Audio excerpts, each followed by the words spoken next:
Olá pessoas, tudo bem com vocês? Meu nome é Edmilson, eu sou psicólogo, também sou mestre em ciências do comportamento. Esse aqui é um oitavo vídeo, uma oitava aula de um curso de psicologia social, tá? E essa aqui é a segunda parte desse vídeo, onde que a gente está falando sobre persuasão, ok? Então, nessa parte desse vídeo aqui, eu quero falar sobre quais são os elementos relacionados à persuasão, tá bom? Então, vamos pensar em um seguinte exemplo, tá? A gente tem aqui o Alfredo, né? O Alfredo brasileiro, tá? E o Alfredo, né? Ele chegou em um certo dia em casa, né? Do trabalho e quando ele ligou a televisão, estava passando um pronunciamento de um determinado político, tá? Então, nesse cenário A, né? A gente tem aqui um dos presidentes do Brasil, tá? E ele fez o seguinte pronunciamento, ele fez a seguinte fala, né?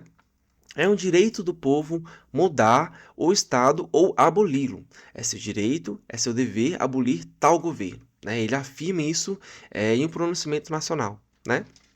O seu Alfredo aqui, né, ele tem um certo nível de simpatia com esse candidato aqui. Né? Então ele vai tender, né, a ter uma atitude muito positiva em relação a essa fala. Tá? Digamos que 4 anos depois, né, esse presidente aqui, ele não foi reeleito, né, e entrou um outro presidente no lugar dele, no qual o seu Alfredo ele não tem necessariamente uma atitude muito positiva em relação àquela pessoa. Né? Então vamos pensar no cenário B. Né? Então aqui novamente a gente tem o seu Alfredo, no cenário B a gente tem aqui um segundo presidente, né, e ele faz um pronunciamento em rede nacional da mesma forma que no cenário A. Ele usa as mesmas palavras, né? Porém, por conta, né, do posicionamento interno dessa pessoa aqui, em relação a como ele vê esse determinado outro presidente aqui, ele pode ter uma reação totalmente diferente em relação a essa fala, né? Então ele pode ficar com muita raiva desse segundo presidente aqui. Não por causa da fala em si, não por causa da mensagem em si, mas sim por conta de quem falou a mensagem. Tá? Então, tanto no cenário A quanto no cenário B, o que vai determinar se a pessoa ela vai ser persuadida ou não por aquela mensagem, não é a mensagem em si, né, mas sim quem está dizendo a mensagem, tá? Então, predisposições individuais, né, que fazem parte da personalidade da pessoa, da história de vida da pessoa, podem fazer com que a pessoa ela pode se tornar mais persuadida ou não, ok? E aí, como a gente pode pensar, né? Então, quem fala, né, quem está mandando aquela mensagem é um fator que ele é importante para essa persuasão, né? Mas a gente pode pensar em relação a outros elementos que também são importantes em relação a essa persuasão, tá? Então, primeiro, o comunicador, ou seja, quem está mandando aquela mensagem, quem diz aquela mensagem é importante, como a gente viu, tá? Segundo, a mensagem em si, né? Naquele caso, a mensagem ela não foi importante, porque a mensagem era exatamente a mesma. Mas, em um segundo nível de análise, né, digamos que a gente não tem um critério em relação ao comunicador em si, o que é dito, né, o que se diz em relação à mensagem, pode ser importante aqui para a pessoa poder ser persuadida ou não, tá? Um terceiro elemento é sobre como a mensagem ela é comunicada, né? Como se diz aquela mensagem. Tá? Isso aqui a gente pode pensar em relação a formas de falar, a gente pode pensar em relação a meios de comunicação, né? Então, por exemplo, foi escrita num jornal, foi feita na televisão, foi feita no rádio, foi feita em um áudio do WhatsApp, em um vídeo de TikTok, tá? Então, como a mensagem ela é comunicada, também tem um fator importante em relação a se ela tem capacidade ou não de persuadir aquela pessoa, ok? E não só isso também, como o público que vai receber aquela mensagem, ou seja, para quem está se dizendo aquela mensagem, né? Então, quais são as características em relação à pessoa em si que vai determinar, né, se a pessoa ela vai ser persuadida ou não. Tá? Então, o meu propósito nessa aula aqui é dar alguns exemplos em relação a cada um desses fatores aqui que podem influenciar, né, a persuasão ou não, tá? Esses elementos que podem influenciar a persuasão ou não, ok? Então, vamos pensar em um cenário também, tá? Então, né, a gente tem aqui a Cicraninha, né? A Cicraninha, ela assistiu um vídeo no TikTok de uma influenciadora fitness que ela disse o seguinte: eu comi 10 cápsulas com ovos de tênia, né? E perdi 59 quilos em um mês, tá? 59 quilos é humanamente impossível, mas eu fui exagerado aqui de propósito, ok? Para quem não sabe, ovos de tênia são basicamente vermes, né? Que geralmente eles se instalam no nosso intestino. E esses vermes aqui, eles têm uma capacidade, né, de parasitar o nosso intestino de forma muito assustadora, né? Então, quando eles crescem, eles se tornam vermes gigantescos e quando eles se tornam muito grandes, eles podem sair, né, seja pela nossa boca, seja pelo nosso ânus, né, ou por qualquer outro tipo de orifício que está ligado em relação ao nosso intestino. Tá? Então a fulaninha aqui, a Cicraninha, ela ouviu essa mensagem aqui dessa influenciadora.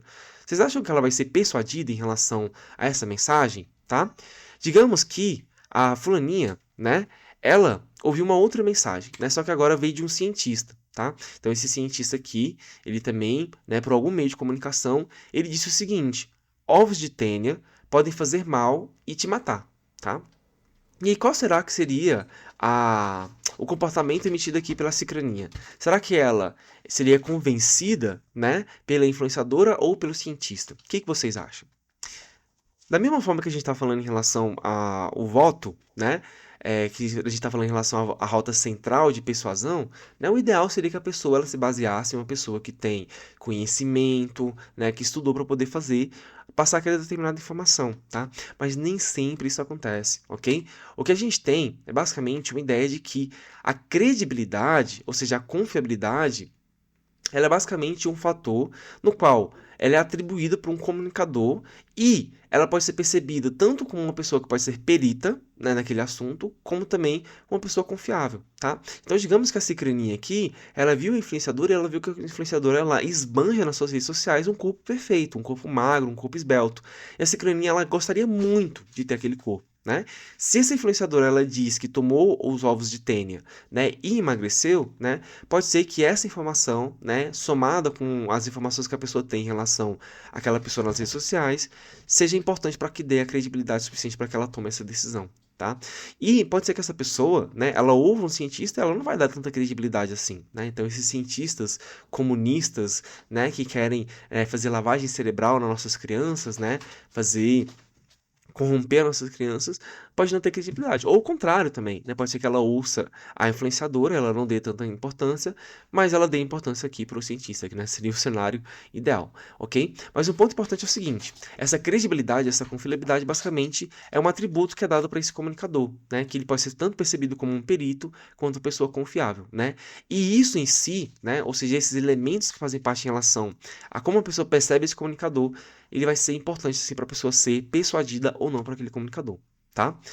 A gente tem também um conceito, né, que se chama fluxo de informação por duas etapas, né? Então, basicamente, a informação, ou melhor, o processo de informação, ele vai ele vai ser, né? A influência da mídia muitas vezes ela ocorre por meio de líderes de opinião, ou seja, pode ser um influenciador, pode ser um líder de governo, pode ser um ministro, pode ser um cientista, tá? Que por sua vez influencia outras pessoas. Ou seja, esses líderes de opinião, né? Esse conceito de fluxo de informação por duas etapas, basicamente ele está dizendo que a gente vai ter a formação de líderes de opinião, e as pessoas elas vão basear o seu comportamento nesses líderes de opinião, tá?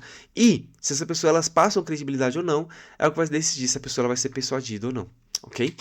Um ponto interessante aqui é o seguinte: digamos que essa pessoa, né, ela viu as duas opiniões, né? Então ela ouviu a opinião do influenciador e depois ouviu a opinião do cientista. Ela deu mais credibilidade para a opinião do cientista, no primeiro momento, tá?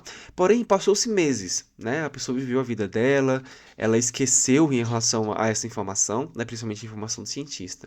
E ela pode se perguntar, né? Ela pode ver um anúncio, alguma coisa aqui no jornal, alguma coisa do tipo, em relação a ovos de tênia para poder emagrecer, né? Ela fala: nossa, eu já ouvi falar sobre isso, mas por que eu desisti de tomar esses ovos de tênia? Ela esqueceu por que ela tomou essa decisão, né?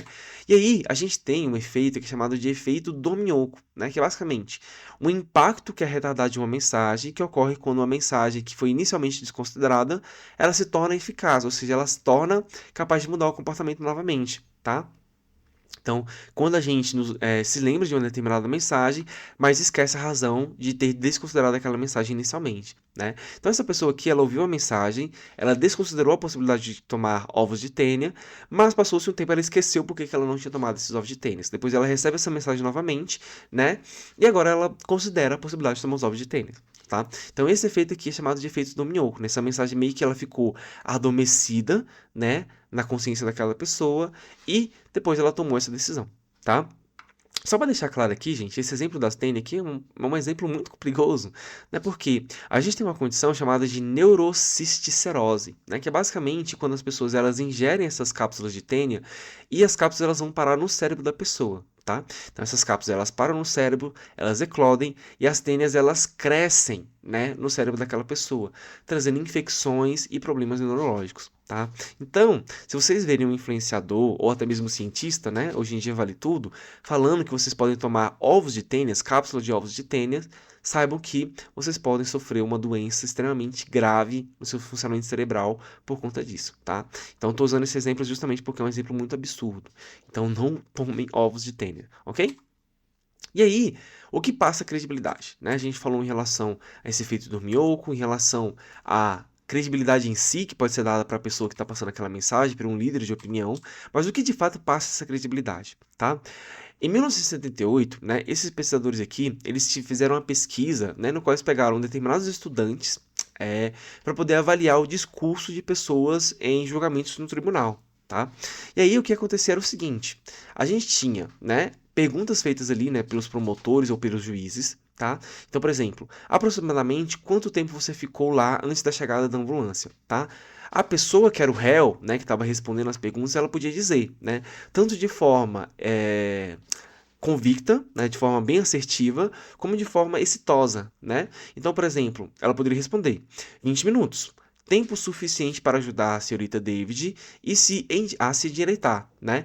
E ele fala essa frase sem rodeios, sem gaguejar, sem olhar para o lado, olhando fixamente para a pessoa que fez a pergunta, né? Ou seja, ela passa um determinado nível de confiança em relação à forma como ela está falando, tá? O que os pesquisadores basicamente observaram foi que quando as pessoas elas falavam, né, sem nenhum nível de excitação na voz, essas pessoas elas avaliavam as pessoas com maior credibilidade em relação às informações que elas estavam passando. Não significa que aquela informação ela era verdadeira, tá? Mas basicamente, você falar com confiança, né, basicamente foi determinante aqui para poder influenciar a percepção dos estudantes em relação à credibilidade das informações que eram passadas ali nos julgamentos, ok? E aí, o que mais pode passar a credibilidade? Tá? Então a gente viu falar com confiança, tá? A gente pode falar sobre a sinceridade, né? Então, a pessoa passar a ideia de que ela não está mentindo, né? E não só isso também, como essa sinceridade vinha acompanhada de um certo nível de benevolência, né? Que seria basicamente quando a pessoa ela dá um determinado tipo de informação que não vai beneficiar ela em um primeiro momento, tá? Então, se não ficar explícito para a pessoa que ela está falando aquilo porque ela quer se beneficiar daquela situação, né? Geralmente isso passa mais credibilidade, tá? Outro ponto, falar rápido, né? Então, pessoas que têm tipo, muita pausa na voz, né? Geralmente elas passam mais insegurança, menos confiabilidade e, consequentemente, menos credibilidade, ou seja, elas não conseguem influenciar as pessoas, ok? Não só isso, também como a atratividade, ok? Então, tem determinadas pessoas, né, que vão se basear em relação ao carisma daquela pessoa, né? A aparência daquela pessoa para poder dar credibilidade ou não, né? Então, a aparência física, a roupa que a pessoa está usando, a forma como a pessoa ela se comporta, tanto verbalmente como não verbalmente, né? A postura da pessoa durante a sua fala, pode influenciar em relação à posição dessa credibilidade da pessoa, tá? E por fim, a similaridade, né? Então, pessoas que têm características mais próximas em relação às minhas experiências subjetivas tendem a passar mais credibilidade para mim, tá? Imagine uma situação no qual uma pessoa negra que viveu na periferia, né, durante toda a sua vida e foi marginalizada, houve um relato de uma pessoa branca falando que ela sofreu racismo reverso, digamos assim, tá? Então, essa fala, ela vai ter baixíssima credibilidade justamente porque a pessoa sabe que a experiência com aquela pessoa foi muito diferente em relação às experiências que ela teve em relação à sua vida, digamos assim, tá? Então, o nível de proximidade psicológica, física, social, socioeconômica, religiosa, né, de personalidade que a pessoa tem com a outra pessoa, geralmente tende a passar mais credibilidade, ok? E aí, a gente tem um estudo também que foi bastante interessante, também feito em 65, no qual eles encontraram um efeito que foi chamado de eating while reading, né? Ou seja, comendo enquanto fala, tá? Basicamente, a gente tinha pessoas que tinham que ler um determinado texto, né? Que tinha como objetivo ali persuadir aquela pessoa, né? Depois elas tinham que responder em relação ao quanto que elas acreditavam ou não naquele texto, tá? Em diferentes temáticas, como por exemplo, cura do câncer, forças armadas, viagem à lua, filmes em 3D, tá? E aí, as pessoas, né, o grupo de pessoas teve dois grupos que passaram por condições diferentes. Uma, no qual as pessoas elas liam sem comida, que são basicamente as barrinhas mais escuras aqui, tá? E uma outra, as pessoas que tinham que ler esse texto enquanto elas estavam comendo, ou seja, elas estavam comendo e lendo aquele textinho. Tá? O que o estudo mostrou foi basicamente que quando as pessoas estavam comendo, elas basicamente davam maior credibilidade para aquela mensagem, tá? O que é um efeito bastante curioso, ok? E o que os pensadores basicamente eles estão argumentando aqui é que quando você induz determinados sentimentos positivos naquela pessoa, a pessoa ela tende a ser mais influenciada, tá? Então, os sentimentos que são vividos para a pessoa naquele momento podem fazer com que as pessoas elas sejam mais ou menos influenciadas, tá? Se a pessoa se ela estiver somente lendo, ou seja, ela não tem necessariamente um comportamento positivo ali, um sentimento positivo ali, processando as informações junto com ela, né? Provavelmente ela vai ser menos influenciada do que a pessoa que está mais alegrinha, digamos assim, né? Tá comendo uma comida gostosa ali enquanto ela faz uma atividade de leitura, certo? Então, esse estudo aqui é bastante interessante para a gente entender como que esse estado interno da pessoa pode influenciar a forma como a pessoa ela vai dar credibilidade ou não para aquela informação, né? E ela vai ser persuadida ou não para aquela informação, ok? E aí eu vou te dar um exemplo agora para vocês, tá? Vocês vão tentar me dizer quem é a pessoa boa, né, desses exemplos aqui. Então, a gente tem o João, tá? O João, ele é inteligente, ele é trabalhador, ele é impossível, crítico, teimoso e invejoso. Tá? E em comparação ao João, a gente tem o Marcos. O Marcos, ele é invejoso, ele é teimoso, ele é crítico, ele é impulsivo, ele é trabalhador e ele é inteligente, tá? E aí eu pergunto para vocês, né, de primeiro assim, respondendo na lata, né? Quem é a pessoa boa nesses dois exemplos, o João ou o Marcos? Existe uma grande probabilidade de vocês terem respondido que o João é uma pessoa boa, tá? Mesmo que, se vocês repararem, os adjetivos que são dados aqui, tanto para o João quanto o Marcos, eles são exatamente os mesmos. O que muda basicamente é a ordem, né? A ordem da valência das informações, tá? Então, no João, a gente começa apresentando informações que são mais positivas, né? Então, ele é inteligente, trabalhador, né? Enquanto no Marcos, a gente começa com as informações mais negativas, invejoso, teimoso, né? As pessoas elas tendem, né, a atribuir, né, essa característica positiva, considerando em relação à informação que é dada em primeiro, né, no primeiro contexto, tá? Esse efeito ele é chamado de efeito da primazia, né, que é basicamente quando as informações elas são iguais, né, então tanto a informação sobre o João quanto sobre o Marcos são exatamente iguais, mas as informações apresentadas primeiro geralmente já tendem a ter maior influência sobre a percepção da pessoa, né? Então a informação ela fica mais tempo na cabeça da pessoa quando ela é apresentada primeiro, tá? O que pode ter acontecido ou não com vocês nesse exemplo que eu dei, tá? Um outro efeito, né, que ele é basicamente o contrário da primazia, é o efeito da recenticidade, tá? O efeito de recência, tá? Que é basicamente o contrário, né? Seria basicamente que as informações que são apresentadas por último, às vezes elas têm maior influência do que as informações que são apresentadas em primeiro, tá? Esses efeitos de recenticidade, eles são menos comuns do que os efeitos de primazia, e geralmente eles são percebidos a longo prazo, tá? Então, nesse efeito de primazia que eu dei para vocês, por exemplo, aqui, basicamente eu estou pedindo para vocês assumirem as duas informações que foram apresentadas uma na sequência da outra. Ou seja, a diferença de tempo entre elas foi alguns segundos, digamos assim. Tá?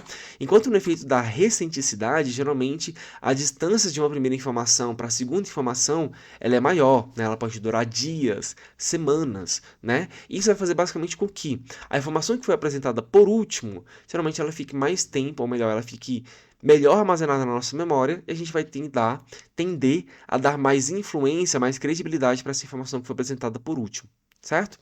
E aí a gente tem esse esqueminha aqui que mostra esses dois efeitos, tá? Então, no efeito de primazia, a gente tem a primeira mensagem, e logo em sequência, né, espaçado por alguns segundos ali, a gente tem a segunda mensagem, tá? E depois de um determinado período de tempo, a pessoa apresenta a sua resposta, né? Então, como a mensagem primeira que ela foi apresentada primeiro, nessa resposta ela vai ser baseada em relação a essa primeira mensagem.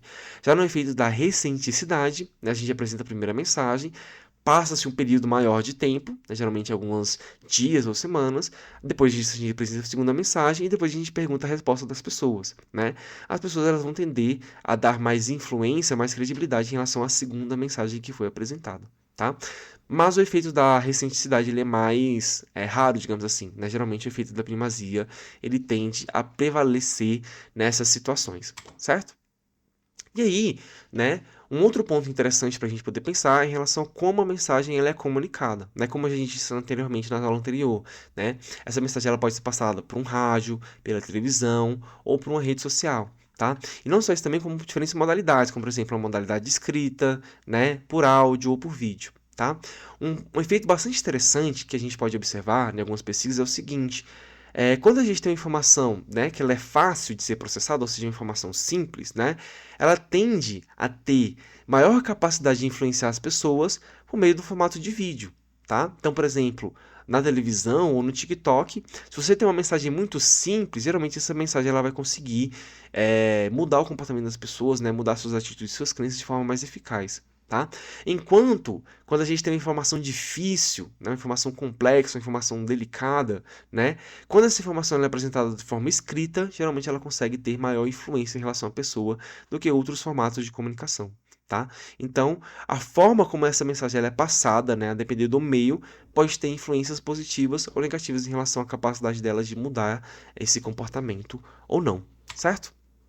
E aí, por fim, né, ou melhor, não por fim exatamente, mas um dos pontos também que a gente precisa prestar atenção em relação a para quem que essa mensagem é comunicada, tá? Então, por exemplo, a gente tem dois efeitos, né, que é relacionado em relação à idade, né? Então, basicamente, pessoas mais jovens, geralmente elas têm maior facilidade, né, de mudar de opinião, mudar de percepção, mudar de atitude, mudar de crença, mudar de comportamento. Porque esses conceitos, né, relacionados à sua personalidade, esse autoconceito da pessoa, ainda está em formação. Tá? Porém, pessoas mais velhas, geralmente elas tendem a ter maior rigidez, né, uma menor capacidade de mudar opinião e atitude. Ok? E a gente tem dois efeitos, dois fenômenos que podem explicar por que isso pode acontecer. Basicamente, né, a gente tem uma explicação geracional. Nessa explicação geracional é dito que as atitudes elas não mudam, né? Então as pessoas elas ficam mais velhas e elas costumam se agarrar às suas atitudes que elas adotaram quando elas eram jovens, tá? Então se eu aprendi quando eu era jovem, né, de que o relacionamento ele precisa ser só um relacionamento heterossexual, né, somente entre um homem ou mulher, né, quando eu ficar mais velho, eu vou ter muita dificuldade, né, para poder mudar minha opinião e entender de que pode existir relacionamentos homossexuais. Tá? A outra explicação seria em relação à explicação do ciclo de vida, que é basicamente que as pessoas elas mudam, né? Então elas tendem a se tornar mais conservadoras de acordo com o tempo. Então eu, por exemplo, quando eu era jovem, eu acreditava, por exemplo, que, né, as pessoas elas poderiam se relacionar com quem quiser. Mas de acordo com o que eu fui ficando velho, né, eu fui ficando mais chato, mais rigoroso em relação aos meus pensamentos e comecei a adotar posturas mais conservadoras, né? E depois eu comecei a acreditar que não, né? Isso aí não deveria acontecer e as pessoas elas deveriam ficar somente através de relacionamentos heterossexuais, tá? Então, esses dois fenômenos aqui, eles basicamente ajudam a gente a entender, né, como determinadas características das pessoas, como por exemplo a idade, né, pode influenciar em relação à capacidade de persuadir aquela pessoa ou não em relação a determinada mensagem, tá? Eu usei o exemplo aqui dos relacionamentos homossexuais, mas a gente pode pensar em relação a vários outros contextos, né, contextos políticos, contextos religiosos, etc, tá bom? E aí, né, dentro da psicologia social, a explicação geracional tende a ser mais aceita, né? Ou seja, as atitudes elas não mudam, as pessoas elas simplesmente se acostumam, né, com aquela determinada crença que elas alimentaram durante toda a sua vida, e quanto mais tempo ela passa acreditando naquela informação, mais difícil vai ser para ela mudar a sua atitude, o seu pensamento, tá? Um outro ponto bastante interessante que também está relacionado em relação a essa questão da persuasão, né, é em relação a comportamentos de cultos e seitas religiosas, tá? A gente tem esse cara aqui, que é o Marshall Herfy Applewhite, né? Enfim, não sei se é assim que fala o nome dele, que ele era um líder de um culto nos Estados Unidos, tá? Esse culto, né, basicamente, eles tinham uma crença de que existia uma determinada sociedade alienígena, né, que estava observando eles e que estavam recrutando essas pessoas, tá? De forma bastante resumida, é basicamente isso, né? E aí, esse líder aqui, basicamente, ele convenceu 37 dos seus discípulos que tinha chegado o momento deles abandonarem os seus corpos, ou seja, experiências corpóreas, que esses corpos que eram meros recipientes, e serem levados por um OVNI numa trilha chamada Cometa Hale-Bopp, né, rumo ao que eles chamavam de Portão do Céu, né, que seria como se fosse um portal, uma passagem que levaria eles para poder ter contato com essa civilização alienígena, tá? Então essas 37 pessoas, né, elas se envenenaram, né, elas comeram alimentos com veneno ali, elas se deitaram em camas, colocaram sacos de dormir em sua cabeça para poder morrer asfixiada, e a gente teve um comportamento de suicídio em massa. Tá? Ou seja, as pessoas elas foram convencidas pelo líder da seita a cometer esse suicídio em massa. Tá? Outra seita, né, que também teve bastante popularidade nos Estados Unidos foi a Ordem do Tempo Solar, né? Não só nos Estados Unidos, tá? No qual o líder dessa seita convenceu, né, pessoas dos Estados Unidos, mas também de outros países, né, como por exemplo a França também, a cometer um suicídio de massa. Né? Então eles tacaram fogo na casa e todo mundo morreu queimado, né, através dessa seita também, né, que tinha algumas perspectivas religiosas ali também, tá? Uma outra seita também, né, que também não foi, que também é tão bizarro quanto, né, foi a protagonizada por esse cara chamado de David Koresh, né? O David, ele tinha uma seita, né, do ramo dos Davidianos, tá? Eu não sou especialista em seita, então eu não sei o que que essa seita é. Mas basicamente, ele convenceu um conjunto de pessoas a abrirem mão dos seus recursos financeiros e dos seus bens, né? Não só isso, né? Como por exemplo, homens que eram casados, eles deveriam adotar comportamentos de celibato, né? Ou seja, eles não deveriam mais ter relações sexuais e eles deveriam entregar suas esposas e filhos para que ele tivesse relações sexuais com ela, né? Ou seja, o David ter relações sexuais com as esposas e os filhos dos membros da seita, né? Não só isso também, como ele convenceu tanto os esposos quanto as mulheres em si de que que essas pessoas deveriam ter filhos dele, tá?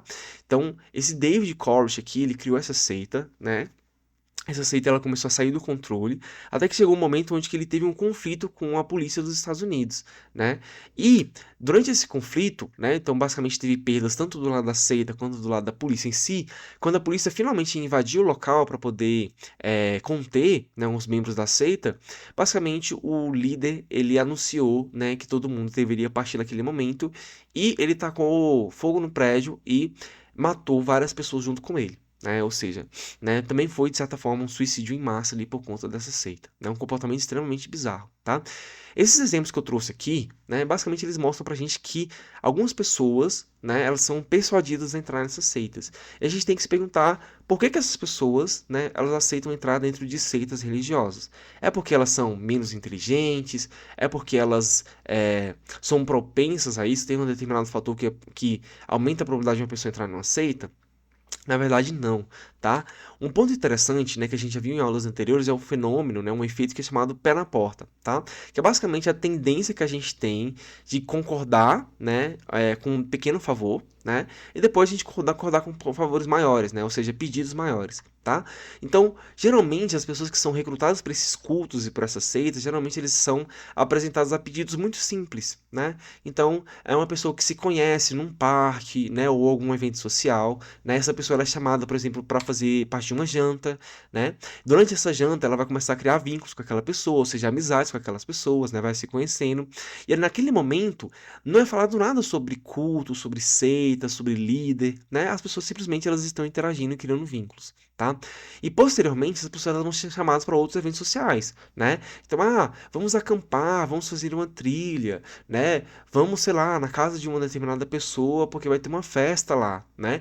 E através desses outros comportamentos em grupo, digamos assim, né, festas, trilhas, etc., a pessoa ela vai apresentar um comportamento de aquiescência, né, que é basicamente um comportamento de conformidade que a gente já viu nas aulas anteriores, no qual a pessoa, mesmo que ela não concorde, né, ela não esteja interessada, ela vai seguir aquele determinado comportamento, tá? Então, eu nem gosto de fazer trilha, mas como eu criei um vínculo aqui com a pessoa, né, que eu conheci agora, vamos lá, pode ser legal, né? E aí a pessoa ela vai cada vez mais, né, se abrindo para esse comportamento, ou seja, se abrindo para essas pessoas, até que chega um determinado momento que essa pessoa ela vai se ver, né, em comportamentos mais complexos, né? Então, aquela pessoa que a gente conheceu naquela trilha, né, ela vai fazer um evento para a gente poder falar sobre, sei lá, né, vida financeira, né? Aí chega lá, quando ela vai ver né, essa pessoa ela tá fazendo um discurso meio estranho e tal, né? Só que a pessoa já está imersa naquele grupo social, né? E diversos efeitos de grupo ali, de interação em grupo, pode fazer com que essa pessoa ela tenha maior probabilidade de continuar acompanhando para poder não desagradar seus amigos ou aquelas pessoas, né? E aí, quando a pessoa vê, ela está basicamente imersa e ela está convencida, ou seja, ela foi persuadida a fazer parte daquele grupo, daquela seita. Né? Então, geralmente, esse comportamento de entrar em seitas, eles não é totalmente consciente, digamos assim, né? A pessoa, através desse fenômeno do pé na porta, basicamente ela vai aceitando, né, pequenos favores, pequenos encontros ali, que vão escalonando até que chega um momento que a pessoa se vê dentro de um grupo, né, que tem um comportamento completamente coeso entre si. Tá? Na próxima aula a gente vai falar um pouco mais em relação a esses efeitos de comportamento de grupo, né, que faz basicamente com que a gente faça muitas coisas que a gente não tem vontade. Mas, né, esse fenômeno pé na porta já ajuda a gente a entender um pouquinho em relação a como que as pessoas acabam entrando nesses cultos e seitas, né? E que por muitas vezes podem ter fins trágicos, como os exemplos que eu trouxe para vocês aqui na aula, ok? E aí, a gente falou, né, sobre a persuasão, né, mas como que a gente pode se proteger da persuasão, tá? Existe um conceito que é chamado de inoculação de atitudes, tá? Inoculação de atitudes é basicamente uma ideia muito parecida com, por exemplo, com um processo de vacinação, né? Então, a vacinação nada mais é do que um processo é, biológico, né, ou melhor, biofisiológico, no qual você vai criar anticorpos para poder lidar com um determinado parasita, né? A ideia é muito parecida aqui, tá? Então, a inoculação de atitudes basicamente é a gente expor a pessoas a fracos ataques em relação às suas atitudes. É como se a gente estivesse manifestando uma dose bem fraquinha do vírus, né, como é no caso de uma vacina, para que quando a gente tiver o vírus em si, ou seja, ataques mais fortes em relação às atitudes das pessoas, elas tenham capacidade de criar estruturas argumentativas para poder refutar e recusar um certo nível de persuasão, tá? Então, essa inoculação de atitudes é quase como se a pessoa estivesse tomando uma vacina para que ela não seja facilmente persuadida em relação a determinadas situações, como, por exemplo, entrar numa seita, digamos assim. Tá? E aí, né, algumas pesquisas têm demonstrado que essa inoculação ela acontece da seguinte forma. Por exemplo, você quer fazer com que a pessoa, né, ela não seja persuadida a fumar. Né? Como você pode fazer isso? Você pode pedir para a pessoa simplesmente fazer uma redação sobre os riscos de fumar. Então, essa pessoa ela vai precisar sentar a bunda na cadeirinha, né, e começar a pensar sobre quais são os benefícios e quais são os malefícios de adotar um comportamento de fumar. Ok? Essa pessoa, né, ela vai ter que estruturar na cabeça dela argumentos a favor e argumentos contras em relação ao uso de tabaco ou uso de cigarro. Né? Ou seja, ela vai começar a criar estruturas cognitivas que vão ajudar ela a pensar em relação a formas de negar esse comportamento no futuro, tá? E quando ela for, né, persuadida, né, ou alguém tentar persuadir ela a começar a fumar, né, ela geralmente vai apresentar uma maior rigidez cognitiva diante dessa persuasão, justamente porque ela tem, né, ela foi blindada aqui, ou ela foi capacitada, digamos assim, a conseguir contra-argumentar em relação a esse determinado comportamento, digamos assim, tá? Então, é uma forma da gente se persuadir em relação à persuasão, né? Isso aqui vale para tudo, né? A gente está falando em relação a fumar, mas a gente pode pensar em relação a contexto religioso, de cultos, contexto político, né? Para você não ser persuadido em relação a determinados comportamentos, ok? Gente, então basicamente essa aqui foi a aula, tá? Aqui tem um roteirinho de estudos. Interessante que vocês respondam essas perguntas aqui para vocês poderem ver se vocês conseguiram aprender o conteúdo dessa aula, ok? Na próxima aula a gente fala um pouquinho mais sobre a influência do grupo, né? Então, capítulo 8 do livro do Michael Gazzaniga, ou melhor, do Michael Gazzaniga, não, desculpa, do David Myers. E é isso. Gente, vou ficando por aqui. Muito obrigado por assistir o vídeo até aqui. Valeu, falou e até mais.